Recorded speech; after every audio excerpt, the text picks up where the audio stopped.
Hi, I'm Dr. Wilson. I'm a PhD molecular biologist, and welcome to my series on the Disinformation Dozen.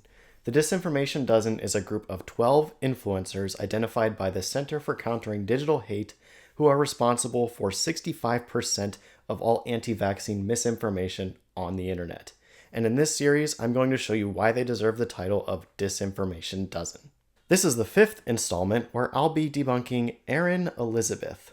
Erin Elizabeth is the partner to Joseph Mercola, who I debunked last week. She runs a website and doesn't have much video content, but sometimes she does live streams. So here I'll show a few clips from her live streams and just debunk her main points. But I want to say very quickly that I'm here because between the New York Times calling for me to be taken down off social media, along with Bobby's other pages, Mr. Kennedy, and now this dirty dozen coming out of people who may question anything about the V word or ingredients. And I'm not anti-V, by the way. So here she's saying that nobody's allowed to question anything about vaccines, and she's afraid to say the word vaccine. I never really understand this argument. No one is saying you're not allowed to ask questions. Scientists do that for a living. We ask questions, but the difference is we find the answers to those questions as well. People like Erin Elizabeth complain that they're being made fun of for asking questions, but really what they're doing is they are pushing an agenda. They're asking questions, but then they're not honestly trying to find the answers to those questions. And these are questions that absolutely have been answered by hardworking scientists all over the world. So yes, you're absolutely allowed to ask questions, but you have to follow through. You have to do the work to find the answers to those questions. And Erin Elizabeth, and as well as everybody on the Disinformation Dozen list, doesn't do that. Here's an example of what I mean. It's crazy that we can't just ask about a schedule or about ingredients and in a product, in a medical procedure, especially one that's been FDA emergency approved. I don't like to get in that too much, but be very careful. Okay, so here she's bringing up three things: a vaccine schedule, vaccine ingredients, and the emergency use authorization referring to the COVID vaccines. Now, many anti-vaxxers like Erin Elizabeth will claim that the vaccine schedule we have here in America is harmful to children, and they will instead push alternative vaccine schedules. The fact is that the vaccine schedule we have here in America and all over the world is set for a reason, and there is tons of research to back it up. Vaccines are given when they are in a child's life in order to best protect them against vaccine-preventable diseases when they are most vulnerable to those diseases. We know this because scientists asked the question, what vaccine schedule is safest for children? And they tested it. They went out and found the answer. And these studies have guided vaccine schedules all around the world. Most other countries' schedules are slightly different from the US, but most of the time they actually administer certain vaccines earlier than what we do here. That's the first example of asking a question about vaccines and then following through to find the answer, which happens to not support an anti-vaccine rhetoric. Next, Erin Elizabeth brings up ingredients, which is a common talking point among anti-vaxxers and also one of the reasons why they push an alternative vaccine schedule. You see, most anti-vaxxers are worried about vaccine ingredients being given in too high of quantities in order to be safe for young children. This is because they think that there are too many doses at one time. Even though ingredients like formaldehyde and aluminum are present in most vaccines, anti-vaxxers will try to scare their audience by saying that these ingredients are going to poison the children, when in reality, these ingredients are not present in high enough quantities to do any harm. For example, aluminum. There is only a small amount present in vaccines.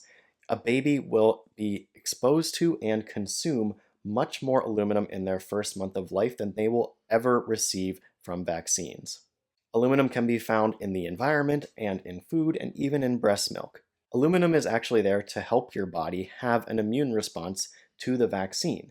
In fact, if we didn't have aluminum in most vaccines, you would need more vaccines, because the immune response would not be as strong, and you would have to supplement more vaccines in order to compensate with that. It's a similar situation with formaldehyde. There is only a tiny amount of formaldehyde in vaccines. Meanwhile, it can be found in multiple different foods. None of these quantities are harmful. It's only harmful when it's present in much greater amounts.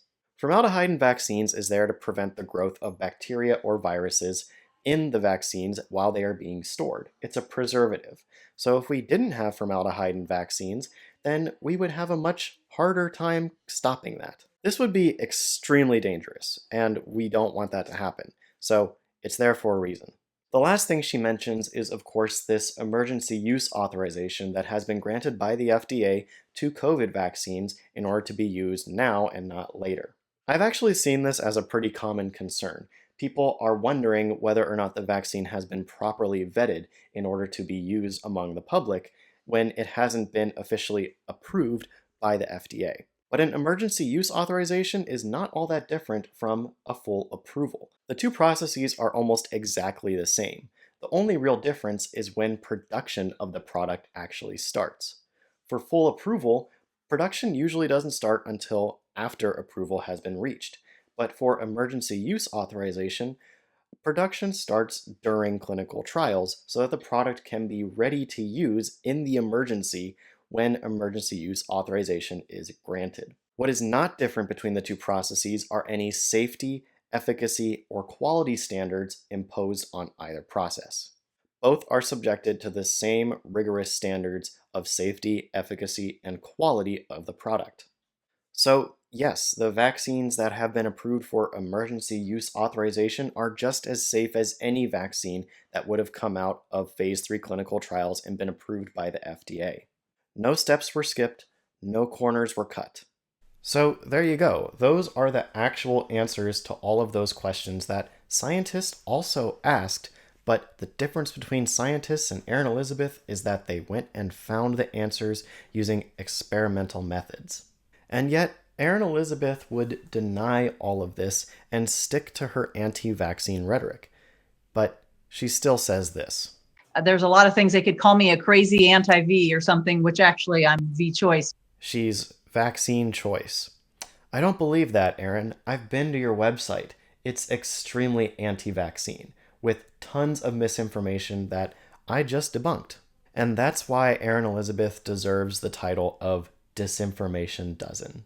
Well, that one was nice and easy. As always, you can find all of the links to all of the science that I talk about in this video in the information below so that you can read it for yourself, because you don't have to take my word for it, you can take the data's word for it. As always, thank you so much for watching. I do hope you've been enjoying this series on the Disinformation Dozen, and if you have, be sure to subscribe so that you can join me next week, where I'll be debunking Kevin Jenkins. See you then.